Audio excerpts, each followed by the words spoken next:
सेटा को जीएसटी रे इनक्लूड कर दिया जिवो से दिन अधा रेट कमी जिवो डीजल पेट्रोल रेट 50-60 टका भीतर आस जिवो सब दरदाम कमी जिवो दरदाम किसी बढ़िबोनी। सर आपन को गंजेई के देई देखला ना गंजेई पीवार अभ्यास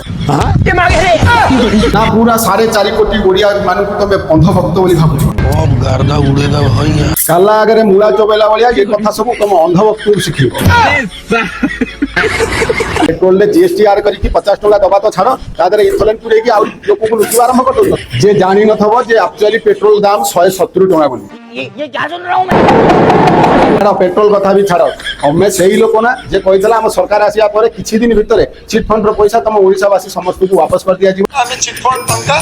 सरकार आसीबा 24 घंटा भीतर ऑर्डिनेंस करी लोक को पैसा फेरेबार व्यवस्था एबे से पैसा तो मिलिबो नै उल्टा से चलू को नै कि तम दल रे मिसै आ से भी तमे नेतृत्व रे हरामी बुझिले मनमोहन सारे आपण को कथारे पड़ी कि लोक परिवर्तन तो करि देले किंतु परिवर्तन जो फलटा आपण देले ओ यही परिवर्तन दरकार थला तुमको हमेशा खोजता हूँ नजर नहीं आता।